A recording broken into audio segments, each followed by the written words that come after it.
जो बिहार का सियासी रण है उसको आप किस तरीके से देख रहे हैं? बीजेपी को ये बात पता है कि अगर हमें आरजेडी और कांग्रेस को फिर से हराना है तो एक बड़ा फैक्टर सामने लाना पड़ेगा। तो जाहिर सी बात है, योगी आदित्यनाथ राम मंदिर का जिक्र करते हैं, योगी आदित्यनाथ शहाबुद्दीन का जिक्र करते हैं, योगी आदित्यनाथ तेजाब कांड उसका जिक्र करते हैं। तो जाहिर हो जाता है कि योगी आदित्यनाथ का फोकस उस 80% वोट पर है जिसे हिंदू वोट बैंक कहते हैं। क्या हिंदुत्ववाद का मुद्दा सरकार बनाने में कामयाब होगा या फिर बिहार की राजनीति जो पहले रही है उसी मुद्दे पे जाएगी? आदित्यनाथ की राजनीति के दो रास्ते नजर आते हैं, यानी कि जब उनके बयान सुने तो दो चीजें बहुत नजर आती हैं। एक, या तो बड़ा फायदा, दूसरा या तो बड़ा नुकसान। बीच का रास्ता उनकी राजनीति में नजर नहीं आता है। पक्ष का जो फॉर्मूला 80-20 वाला है, उस 80-20 के फॉर्मूले को अगर कोई काट सकता है तो योगी आदित्यनाथ ही अपने बयानों से काट सकते हैं, और वही चीज बिहार में देखने को मिल रही है।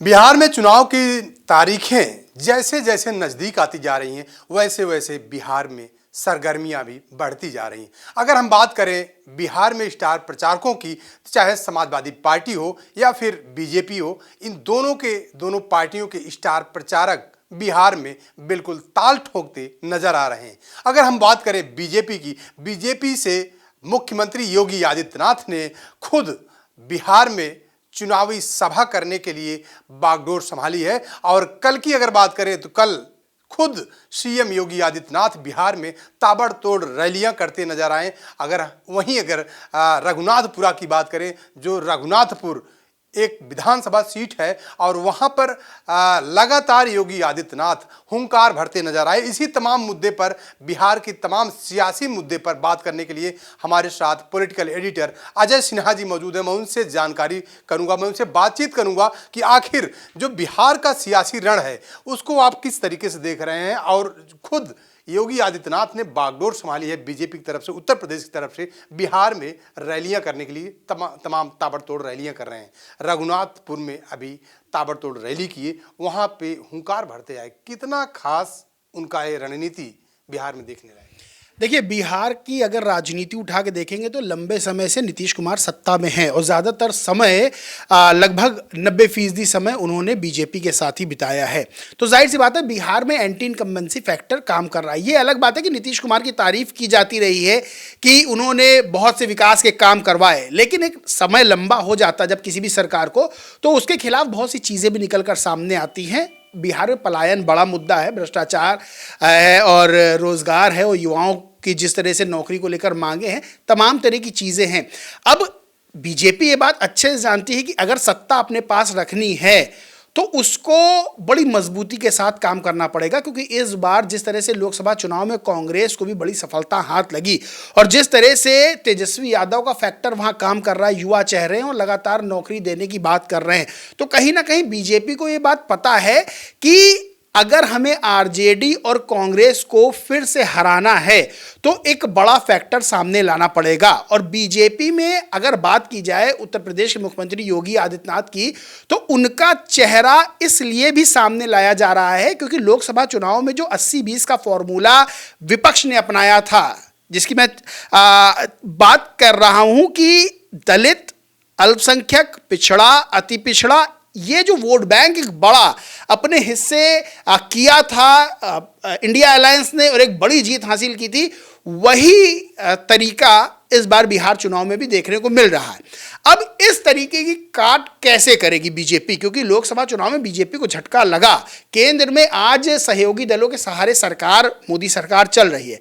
ऐसे में योगी आदित्यनाथ एक चेहरा ऐसा निकलकर सामने आते हैं जो 80-20 का फॉर्मूला विपक्ष अपना रहा है, वही 80-20 के फॉर्मूले को योगी आदित्यनाथ धार बीजेपी के लिए दे सकते हैं। 80-20 मतलब 80% हिंदू वोटर्स और 20% अन्य।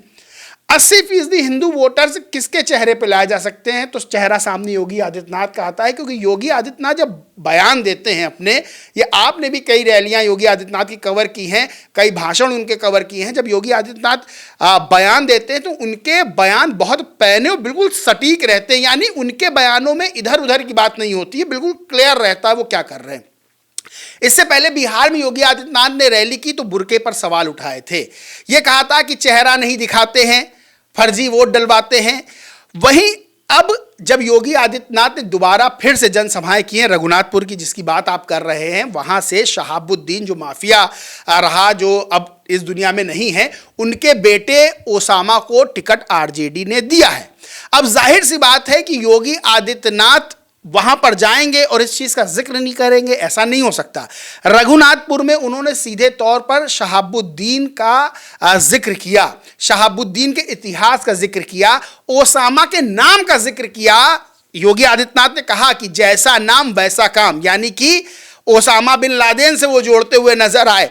अब योगी आदित्यनाथ की रैली में बुलडोजर भी देखने को मिला, जो कि उनका साइन है। अब योगी आदित्यनाथ ने यहां बात की कि उत्तर प्रदेश में माफियाओं के सीने पे बुलडोजर दौड़ता है, सीने पर चढ़कर। बिहार में भी वैसा ही होगा बीजेपी की सरकार बनने पर। तो जाहिर सी बात है, योगी आदित्यनाथ राम मंदिर का जिक्र करते हैं, योगी आदित्यनाथ शहाबुद्दीन का जिक्र करते हैं, योगी आदित्यनाथ तेजाब कांड के, बिहार का चर्चित तेजाब कांड है, उसका जिक्र करते हैं। तो जाहिर हो जाता है कि योगी आदित्यनाथ का फोकस उस 80% वोट पर है जिसे हिंदू वोट बैंक कहते हैं। योगी आदित्यनाथ कहते हैं कि आरजेडी ने राम मंदिर का विरोध किया। योगी आदित्यनाथ कहते हैं कि कांग्रेस ने राम मंदिर को और राम जी के अस्तित्व को नहीं माना। योगी आदित्यनाथ जिक्र करते हैं कि समाजवादी पार्टी ने राम मंदिर बनने का विरोध किया, हमने राम मंदिर बनवाया कि नहीं बनवाया? जनता ने कहा हाँ बनवाया। तो सीधे तौर पर जो 80-20 वाला फॉर्मूला विपक्ष लेकर चल रहा है कि 80% वोट हमारे पास आ जाए, दलित, पिछड़ा, अति पिछड़ा, अल्पसंख्यक, वही 80% वोट बैंक की तस्वीर बदलकर योगी आदित्यनाथ आगे आ रहे हैं। 80% vote bank Hindu vote bank. और योगी आदित्यनाथ का चेहरा इसलिए खास है क्योंकि योगी आदित्यनाथ में कुवत है, जो एक बड़ा, यानी कि जातियों से परे एक बड़ा हिंदू वोट बैंक, जातियों को भुलाकर एक बड़ा हिंदू वोट बैंक एक साथ इकट्ठा किया जाए और अपने पाले में लाया जाए। और वो योगी आदित्यनाथ की शैली बिहार में देखने को मिल रही है। लेकिन एक सवाल ये भी उठता है कि क्या बिहार में जो हिंदुत्ववाद है, क्या हिंदुत्ववाद के ही मुद्दे पर बिहार में चुनाव लड़ा जाएगा, या हिंदुत्ववाद के ही मुद्दे पर जो योगी आदित्यनाथ ने जो वहाँ पे रैली की, जो वहाँ पे उन्होंने अपना स्पीच दिया, धारदार स्पीच दिए रघुनाथपुर में, तो क्या जो हिंदुत्ववाद है, जो हिंदुत्ववाद को लेकर योगी आदित्यनाथ आगे बढ़ते हैं, क्या हिंदुत्ववाद का मुद्दा बिहार में अगर देखा जाए तो सरकार बनाने में कामयाब होगा, या फिर जो बिहार की राजनीति जो पहले रही है उसी मुद्दे पे जाएगी? देखिए, योगी आदित्यनाथ की राजनीतिक शैली को आप अच्छे से जानते हैं। योगी आदित्यनाथ जब मुख्यमंत्री नहीं थे, सांसद हुआ करते थे, तब भी उनके भाषण ऐसे ही थे। योगी आदित्यनाथ मुख्यमंत्री हुए तब भी उनके भाषण वैसे ही हुए। उनको पता है कि उनको कौन सा वोट बैंक चाहता है, योगी आदित्यनाथ के साथ कौन सा वोट बैंक खड़ा रहता है, उनको बिल्कुल क्लियर है। जाहिर सी बात है, एक बड़ा मुस्लिम वोट बैंक जो है वो योगी आदित्यनाथ को पसंद नहीं करता है, उनको वोट नहीं करेगा।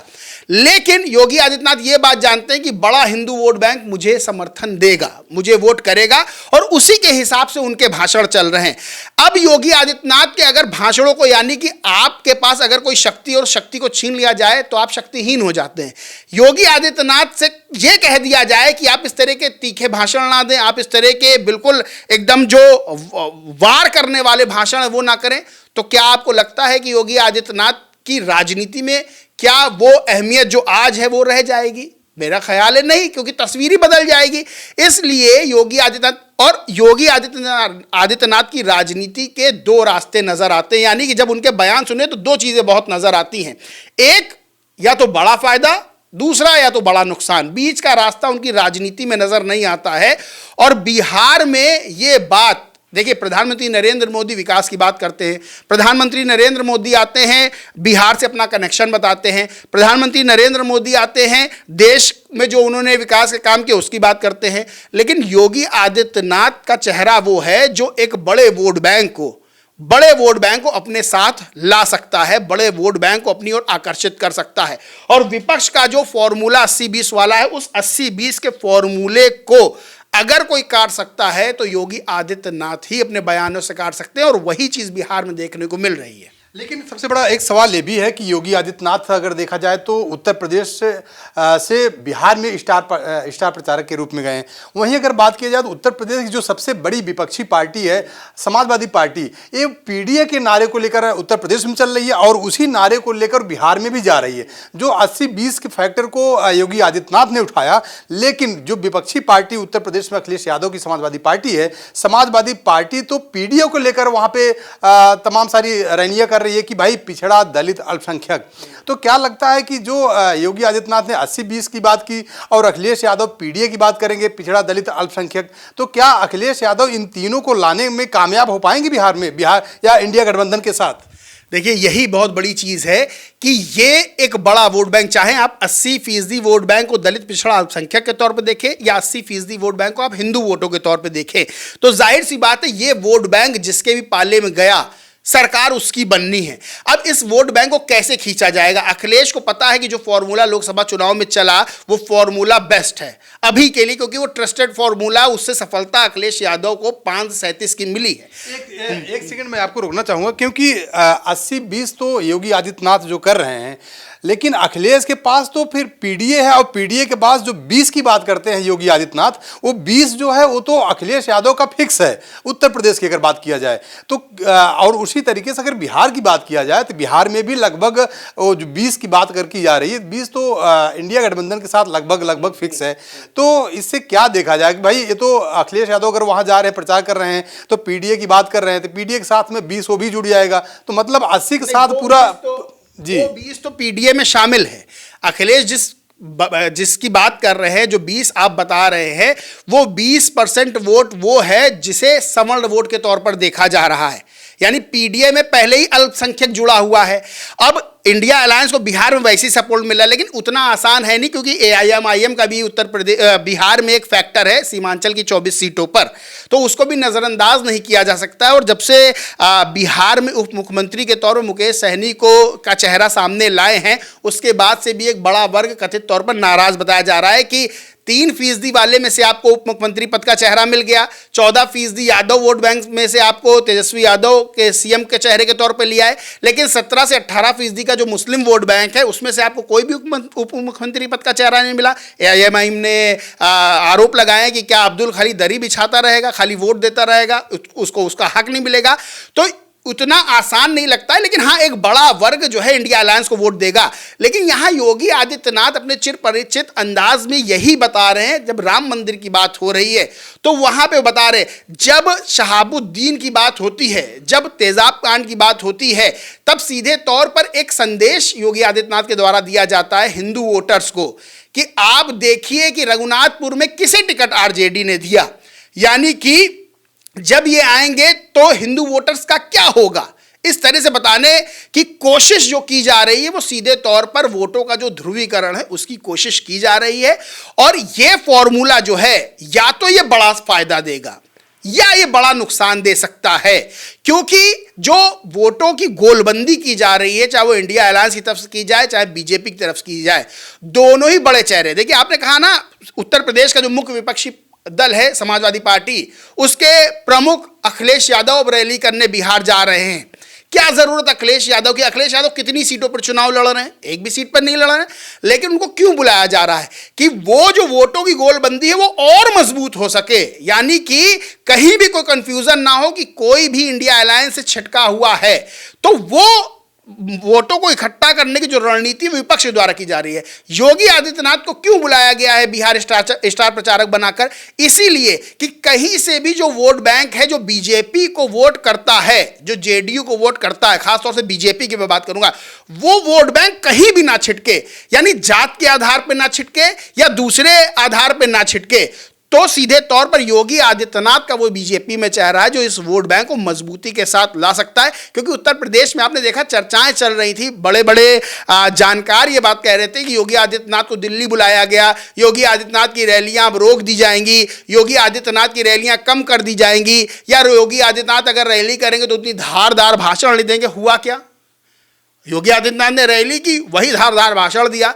यानी कि योगी आदित्यनाथ की शैली से कोई कंप्रोमाइज बीजेपी नहीं करना चाहती है और बीजेपी ये बात जानती है कि अगर योगी आदित्यनाथ रैली करते हैं तो एक बड़ा फायदा हमको कुछ सीटों में मिल सकता है। कुछ सीटों की इस बात इसलिए कह रहा हूं कि रघुनाथपुर में आरजेडी ने जो टिकट दिया और वहां योगी आदित्यनाथ जब रैली करने अपने भाषण देने जाते हैं, बुलडोजर लेके जाते हैं, यानी कि माफिया बुलडोजर, आप समझ रहे हैं। इसी चीज को लेकर बीजेपी पूरी तरह से आश्वस्त नजर आ रही है कि योगी आदित्यनाथ अपने चेहरे के दम पर एक बड़ा वोट बैंक हमारे साथ ला सकते हैं। मतलब इसका अगर मतलब देखा जाए तो जिस तरीके से उत्तर प्रदेश में बुलडोजर कमाल कर रहा है, तो बुलडोजर का असर कहीं न कहीं देखा जाए तो बिहार के चुनाव में दिखने वाला है। बिल्कुल बिल्कुल। देखिए, बात यह है कि योगी आदित्यनाथ को एक धड़ा नहीं पसंद करता है, लेकिन एक धड़ा बहुत पसंद करता है। तो योगी आदित्यनाथ के चेहरे पे एक बड़ा वोट बैंक साथ आ सकता है, ये बात बिल्कुल क्लियर है। ये बात आप भी जानते हैं, ये बात मैं भी जानता हूं, ये बात वोटर्स भी जानते हैं। क्योंकि चुनाव के समय, चुनाव से ठीक पहले जब इस तरह के भाषण दिए जाते हैं तो सीधे तौर पर एक वोट बैंक को संदेश देने की कोशिश होती है कि हम आपके लिए हैं। हमने जो काम किए, मानिए हमने बुलडोजर माफियाओं पे चलाया, उत्तर प्रदेश में जिन माफियाओं के खिलाफ बुलडोजर की तगड़ी कार्रवाई हुई, उन माफियाओं के नाम तो किसी से छुपे नहीं हैं। बिहार में शहाबुद्दीन का नाम किसी से छुपा नहीं है।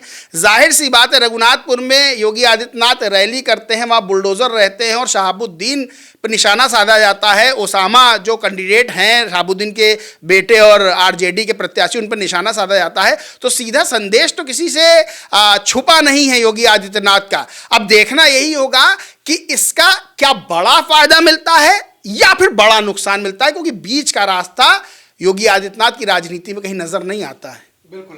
तो चलिए ठीक है, आपका बहुत बहुत धन्यवाद। लेकिन सबसे बड़ी बात है कि बिहार की राजनीति में योगी आदित्यनाथ कितना कारगर साबित होंगे, योगी आदित्यनाथ का बुलडोजर क्या कमाल बिहार में कर पाएगा। और सबसे बड़ी बात है कि जो हिंदुत्ववाद की भावना है, हिंदुत्ववाद की भावना को योगी आदित्यनाथ बिहार की जनता में कितना भरने में कारगर साबित होंगे, ये तो आने वाला वक्त बताएगा। कैमरा पर्सन नफीस साथ राजेश यादव, TV 24 नेटवर्क, लखनऊ।